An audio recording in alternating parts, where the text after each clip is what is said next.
All right, well, let's get into it. Just want to be mindful of the timing. But thank you everyone for joining today and just taking this time to chat more about the state of the industry with a lens on HR and thinking about it through the way that HR impacts this work. So my name is Michaela Clubb. I am the program director here at the BrandLab and based out of the Twin Cities.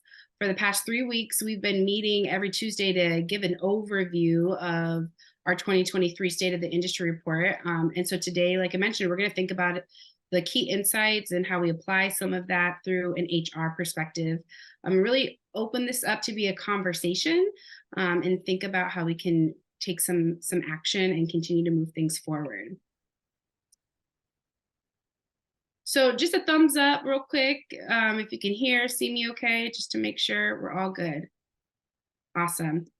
And I did mention that we were going to record this. Oh, there we go. I see Taylor, you already did it. Awesome. Okay, so I'm going to ground us first in our key insights.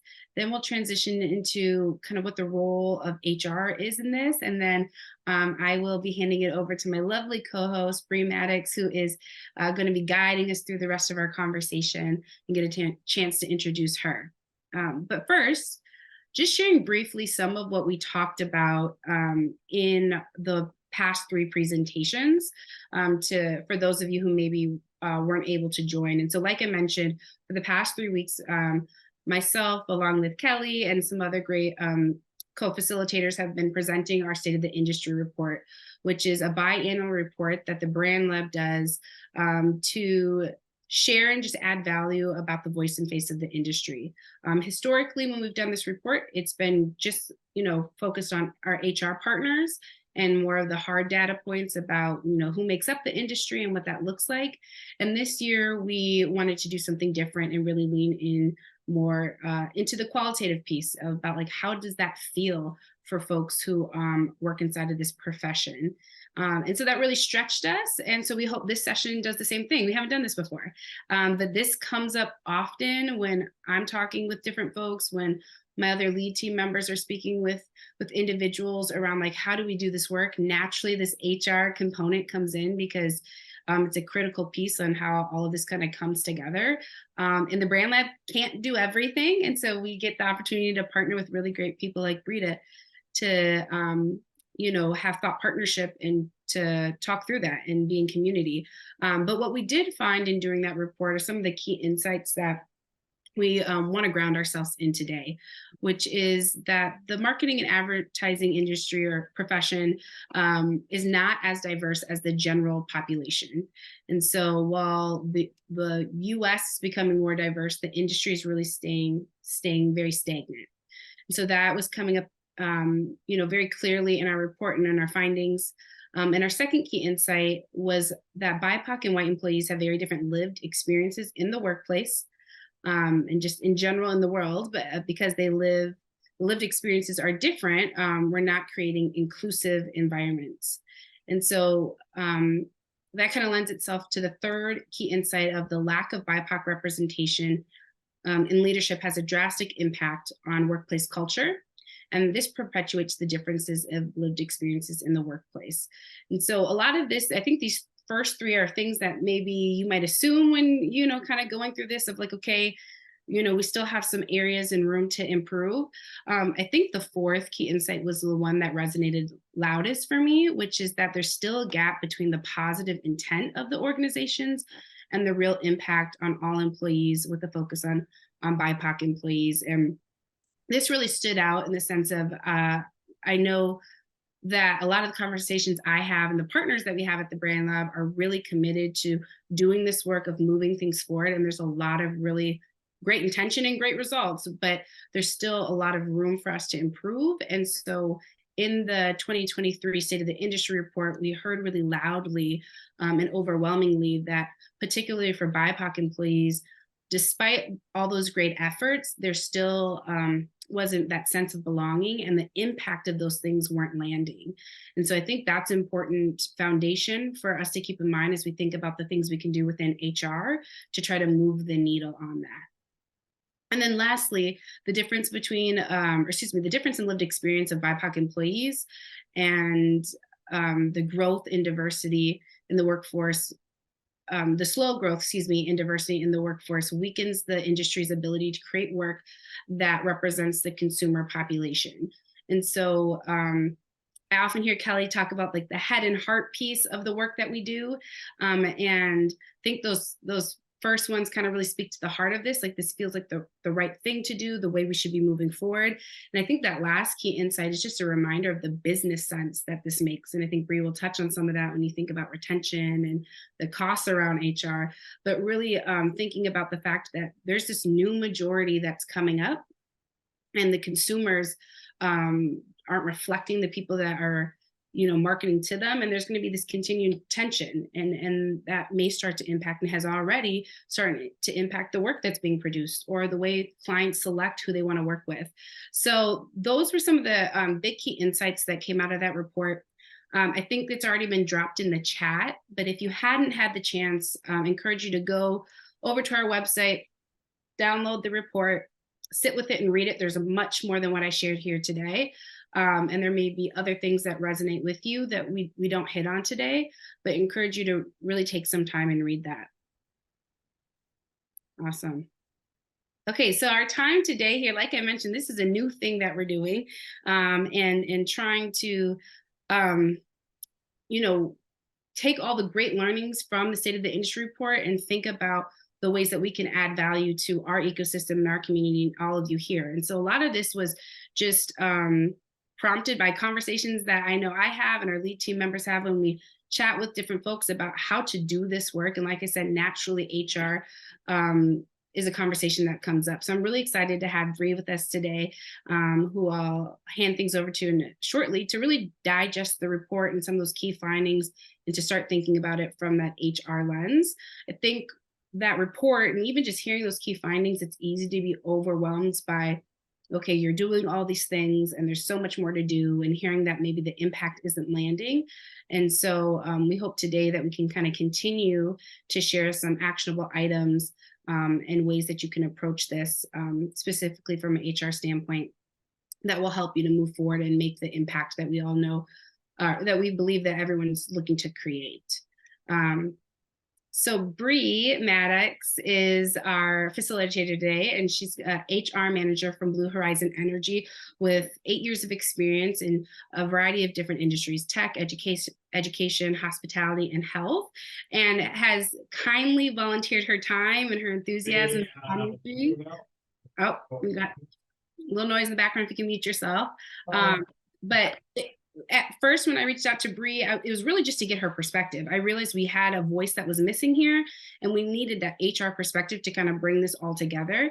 And it was like clear when chatting with Bree, it's like, oh, she's got so many gems to share. Like she needs to be sharing this and connected with this community, because there's a lot that we can glean from her. And so it just excited to have this open conversation to chat more about some of the things that Bree has already figured out, and for her to lend her expertise to us. So with that, I'll let you take it away, Bree, and maybe reintroduce yourself if I missed anything. Okay, sounds good. Well, thank you, Michaela, for the invite. Thank you, Kelly, for the opportunity. Again, my name is Bree Maddox. I've been in talent acquisition and HR for well over 8 years, and have a strong passion for creating space for underrepresented talent, not only in marketing, but in all industries. I am enthusiastic and super passionate about talking about how do we move from talking to moving into actionable steps that we can all take. And then also talking about that impact and what happens when the impact doesn't land, and what can you do as an HR leader to draw people back in and start to seek to understand why you're not having the impact that you were hoping to have. So we'll get into all of this. This is very much a conversation. A lot of the things that I'm going to say today are not like rocket science. It's kind of like, duh.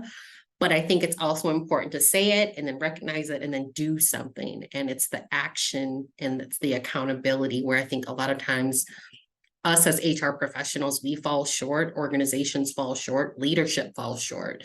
And so I would say ever since the murder of George Floyd here in the Twin Cities, I have been probably even more focused on creating change and bringing awareness. And so what I did previously in some of my other roles, I think can also lend value to how you might be able to implement some change within your organization. So let's get into it.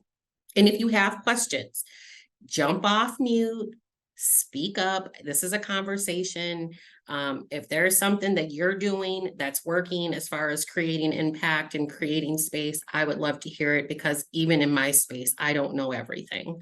But what can HR do? Let's get into it. So intentionality starts at the top. In order to make impactful change, you must get buy-in from leadership. And so as an HR professional, some of us sit in the leadership meetings, some of us don't have access to the leadership, but I think it's important that it starts at the top. If the CEO, if the co-owners or the owners of the organization are not bought into DEI&B, it's not going to work. It starts at the top. And so sometimes it's just having a conversation, getting the people in the room and saying, hey, we need to really work on our DEI&B. These are some ideas that I have. Can I get a commitment from you?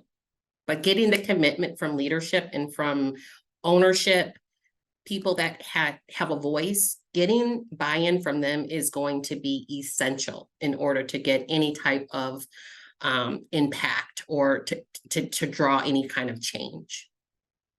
I'll say get comfortable being uncomfortable. This work is hard.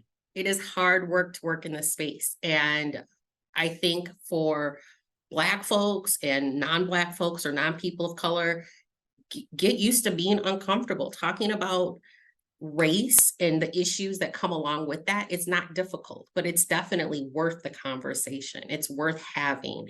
And if you really want to be intentional about making an impact, get comfortable being uncomfortable. Lean into that uncomfortability. Why does it, when someone says, hey, I feel this way, why does that make you uncomfortable? Why does it make you feel a certain way? So lean into that uncomfortability.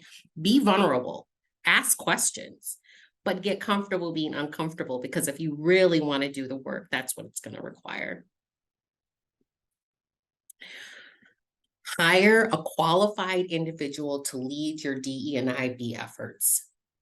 Don't throw this work on your HR leader or try to combine this work within another role. I think it's super important to have a dedicated person working on these initiatives. A lot of times what happens is your leadership team will say, yes, absolutely. I want to do all these D&I initiatives, whatever you say, but you still need to do your regular job. So can you do that while you're doing your regular job? And it's like, absolutely not. I cannot. You need to hire someone that is equipped and has the capability to do this kind of work, because it is hard and it's taxing. I say, if you must combine the role, then make sure you're paying that person for the additional emotional labor. If you're going to hire a Black person to lead your diversity, equity, and inclusion efforts, pay them for their emotional labor. I know that sounds like, oh my goodness, how are we going to pay them more money? But they're doing the extra work. And this is very important work because you've already made the commitment. So I say, carve out the space, create space for someone to be in this role that can lead these efforts, because they are important. How many of you on this call have a role that is both HR and D&I&B? Because I have one right now.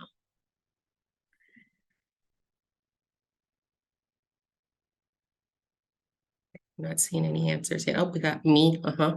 Yeah. A lot of times they just kind of throw it in there. Can you just do this work? And even a lot of times in the job description, they'll put it right in there. Diversity, equity, inclusion work, right in the HR. It's like, oh, no, no, no, no. This in itself is work, hard work, intentional work, work that's going to tax and be traumatic in some instances for Black people. So if you're going to hire a Black person to do that work, pay them accordingly. Bree, just a question for you, for the folks. Sounds like a lot of people are wearing both those hats, so they're already in this role, right? Mm-hmm. any guidance on how they can start to maybe pull apart or identify boundaries or start to manage up their leadership to start to maybe create that other role or make some of those distinctions? Yeah. I mean, it starts with a conversation, and I don't know how many of you on the call are comfortable having that discussion with your leader. But I would be having it. And it's simple like, hey, these are my HR duties, this diversity, equity, inclusion, and belonging. They are my duties, but they should be a separate role, period. It should be a separate role because, again, that work, somebody needs to be accountable for it. And a lot of times in HR, we're accountable for policies and benefits and payroll and all these other things. It's like, well, when am I going to be accountable for the DEI&B work that I'm doing? And how do you measure that? Right? How do I know that I'm actually doing a good job in that space? Because you've got me doing all these other things. And so I think it's having an honest conversation. If you feel like you can have that, obviously, all of us are not in a space where we can go to our CEO and be like, hey, I'm not going to be doing all this DEI work for y'all and y'all ain't paying me. But I think that it is a conversation that absolutely has to have and has to be had because you are doing twice the work. What gets measured gets done. This is like my favorite saying of all time. It comes from the book Traction. And it's like the things that you care about, you will measure. So if you truly care about increasing diversity, equity, and inclusion within your organization, you're going to measure it and you're going to have goals. So what are the goals? 20% of my workforce comes from underrepresented groups. So 30%. I need to hire 10 people. Of those 10 people, I want 50% of them to be people of color. Those are goals that you can put in place. And then you have to be intentional about seeking out those applicants. You can't just post them and expect them to come. That's not how it works. If you are truly intentional about creating a place, you will go and seek those individuals out, right? You're not going to keep doing the same things that you've been doing previously to get talent. You're going to do something different. And so I strongly, strongly suggest putting goals in place, getting that buy-in from leadership. These are the goals. These are my recommendations, because a lot of what HR does is recommend. This is my recommendation. This is what I think you should do. Well, this is what I think we're going to do. I want to increase our talent pool diversity by 50%. How are you going to do that? Where are you looking for talent? What does your job description look like? Is your culture inviting? It's a lot of different things. But at the end of the day, if you don't measure it, it doesn't matter. And if you're putting goals in place and you're not hitting your goals, someone needs to be held accountable. And that's when that whole accountability comes into place. And that's why I think that it's unfair to place all this on HR when we're accountable for so many other things, right? Now we're accountable for something else, and we've got to make sure it's measured, and then we're accountable when things aren't done. So I think that goes back to why it's important to have a dedicated person in this seat. Any questions or thoughts on that? Comments? Hi, this is Alex Miranda from NOC. Hi. Hi. Not on camera. I'm not camera ready today. That's okay. I'm just curious, as we think about a specific person or specific professional for this work, is there any recommendation or any benchmarks on how large the organization is to be to employ a specific D&I professional? I don't think that there has to be any, company size doesn't matter if you truly are intentional about making the impact. So if you are, my previous position with Red Path Consulting Group, we were a company under 50. That doesn't mean that you still can't have diversity, equity, and inclusion goals, especially when you're headquartered in the Twin Cities. And the demographics of the Twin Cities is very diverse. And so you don't have to be a Fortune 500 company to put in all these initiatives. I think it's like if you want to invest in the company, then you hire this person because they're an investment, right? They're going to train up people. They're going to tell you where you're missing, where the blind spots are. They can implement some unconscious bias training. This person can do those things, and then they're accountable for them. But I don't think that there's a certain company size in which you have to then hire this person. I think 5 people, 10 people, if you're an organization that's trying to grow, if you're an organization that really wants to make an impact, then you'll do these things. Thank you for that. I was nodding your answer, just nodding. Yes. Yeah, I mean, I know a lot of times, a lot of smaller companies will be like, oh, we can't afford that. We can't afford that person. Well, can you afford to not have the talent? Can you afford to continue to do things the same way that you've been doing them? Like, this is an investment. And it's not something you just check off and be like, okay, I hired 3 Black people, I'm done. That's not it. This is ongoing. It never ends. That's why the work is so important, because just when you think you've hit a goal, there's something else. Diversity, equity, inclusion is large. It is not something that you're going to solve and be like, oh, I don't have to deal with this anymore. That's not the case. It will always be there, whether you want to deal with it or not. Companies that tend to lean in to the diversity, equity, inclusion, they tend to do better. Financially, they do better. They have better retention. They have better employee engagement. They have better success in their business. Diversity isn't a choice. It's like, if you choose not to be a diverse organization, you won't have any workers. And you won't be able to retain people because they're not going to want to work at your company.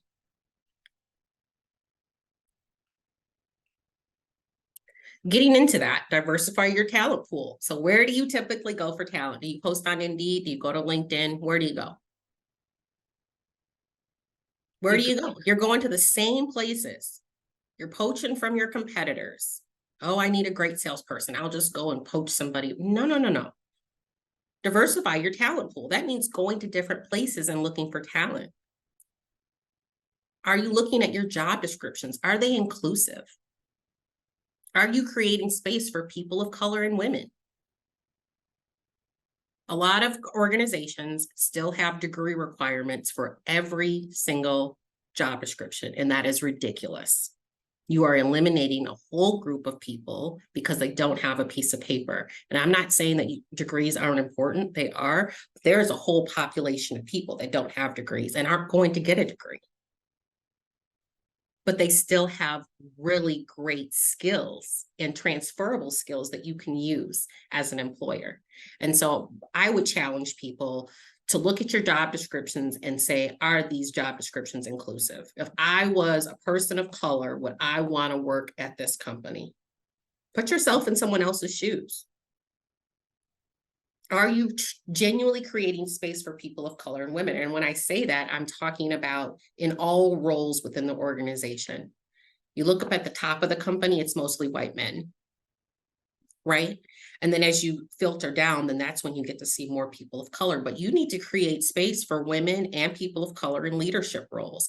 And if there's no space, then create a space, or someone needs to step down so that someone else can jump into that spot. But creating space is absolutely imperative to doing this work.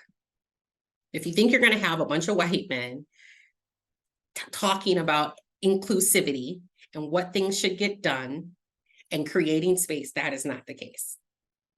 That's not going to create the space.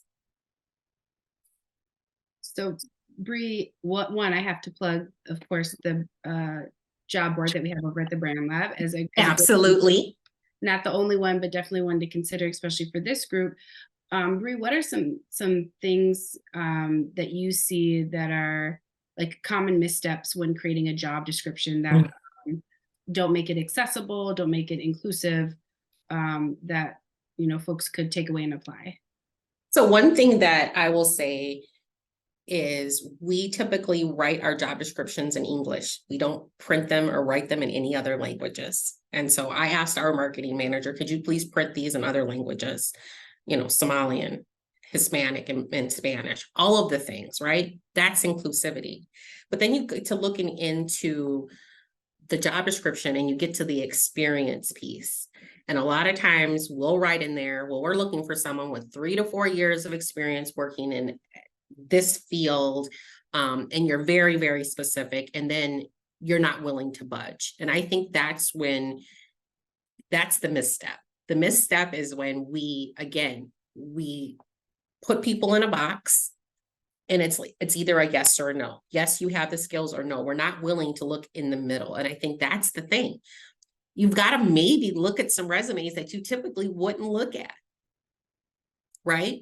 You think of somebody that maybe has a large break on their resume, and you're like, I'm not gonna, but do you even inquire to ask? Do you ask, like, hey, I saw your resume, you've got a great experience, but I noticed that there's this 3 to 4 gap. Do you take the time to understand why? Most times HR people do not, because we are moving through resumes really quickly. But I think that if you slow down and maybe seek to understand and ask some questions, you might actually have some really solid candidates that you are overlooking or just wouldn't give a chance because there's a gap in the resume, because they've put their address on their resume and it says North Minneapolis, and you're like, oh no, I can't hire anybody from North Minneapolis. Like, these are the things, and they can be unconscious or conscious, but these are the things where HR really has an opportunity to be like, hey, no, this person doesn't have a degree, but they've got awesome transferable skills, and relating that to a hiring manager to get someone an opportunity. But also talking to the hiring manager about the job description. Do you actually need all of these things? Because we know that when you have 15 required skills or whatever they are, it's really hard to find somebody with all 15. So you're going to need to be flexible. But if you really want to diversify your talent pool, you're going to have to do things that you typically haven't done before. You're going to have to start looking for people in different places. You're going to start connecting with workforce development groups in Minneapolis and Brooklyn Park and North Minneapolis, working with those organizations to get people of color in the door at your company. And so I work with workforce development groups. I go to North High School once a month and talk to the students there. I travel all around the Twin Cities to meet with the high school students, to talk to them about solar and the opportunity that's there for them. But you have to be engaged in the community, because you can hire people, but then are they really going to want to stay if you're not doing the work? No. If there's no sense of belonging, if there's no cohesion, people aren't going to want to work for your company. And so that's why it's important to do the work at the top end, which is intentionality, getting the buy-in from your CEO and leaders, getting comfortable being uncomfortable, but then also hiring the appropriate person to handle this work, because it is work.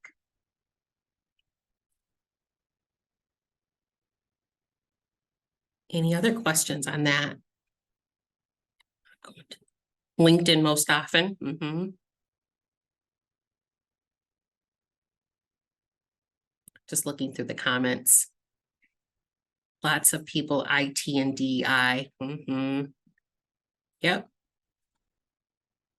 So I get it. Like, when you're looking for great talent, where do we go? And it's a lot of times it's a time crunch, because without this person sitting in the seat, we lose revenue, right? And so we're rapidly looking through resumes. But if we can be intentional about slowing down, looking at the organization and saying, wow, our sales team really could use a woman or women, or it could use more people of color, being intentional, having that conversation with the hiring manager.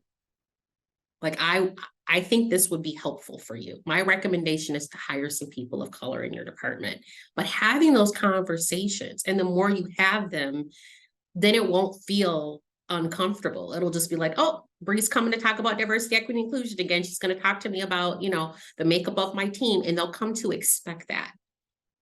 That's what you want. You want to get to a place. Yeah, go ahead. You can go to the next slide, where people are going to expect to hear from you about these issues. So again, going back into, does your culture support diverse workers?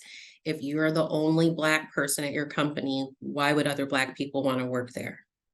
If the whole company is men, why would a woman want to work there? And so you have to think about that. If you are truly trying to make a change and drive impact, you need to assess your current organization and be like, can we support people of color? Would a person of color even want to work here?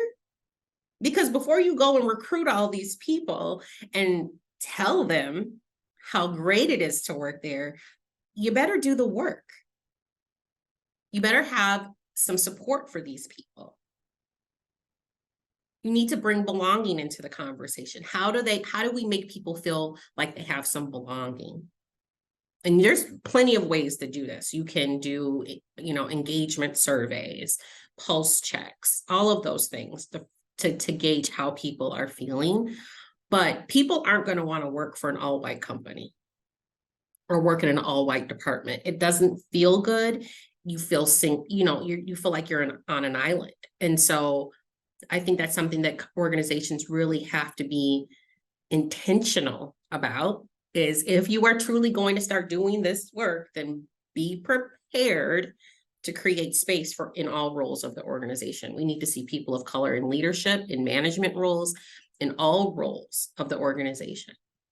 That's how you attract and retain a diverse workforce.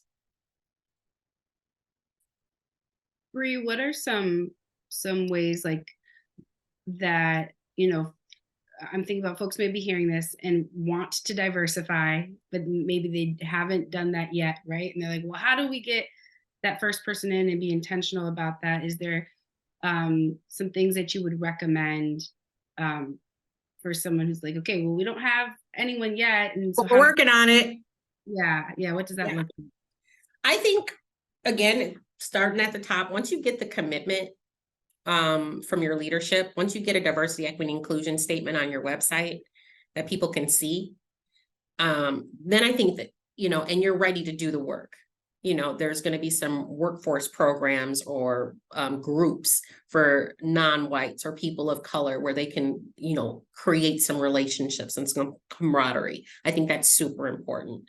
But I think it's also being honest with those people of color. Your first 2 or 3 people of color hires, you're going to have to be honest with them. Like, hey, we recognize that we need to do better and we're doing the work.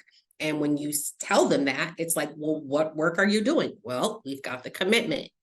We've got our diversity, equity, and inclusion statement. We've put goals and accountability in place. Like, that's how you get people in the door.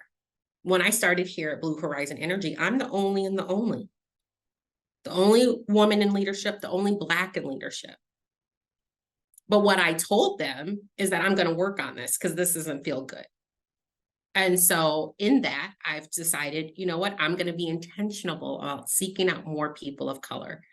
In order to do that, I have to bring awareness because there aren't a lot of people of color in the solar industry. And so that's what was my call to action, was like, I'm going to go into some inner city high schools and educate them on solar and tell them that there is opportunity there for them. And if they decide, hey, college isn't right for me, or I can't afford college, or my family circumstances won't allow me to do that, there is another avenue to make a great living, to grow, to develop.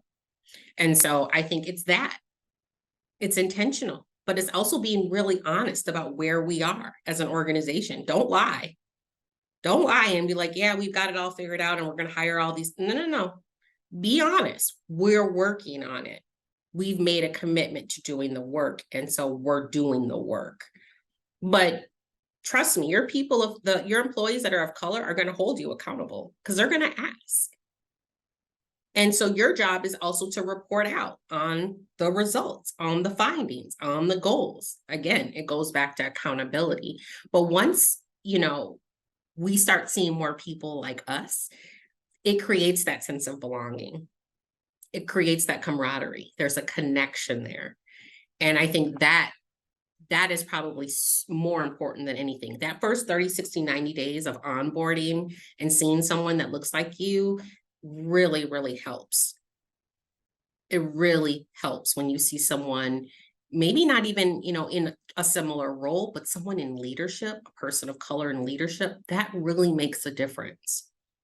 Make sure that the organization, you're ready to cultivate, diversity, equity, and inclusion, because it is, again, it's work, and things will come up and people will have questions and there will be missteps.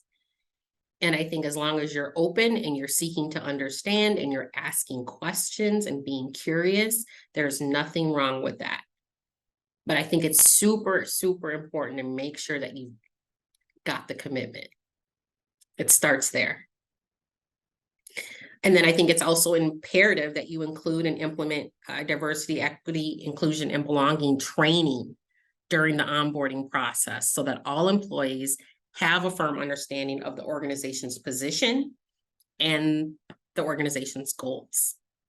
So it can't just be internal rhetoric and talk.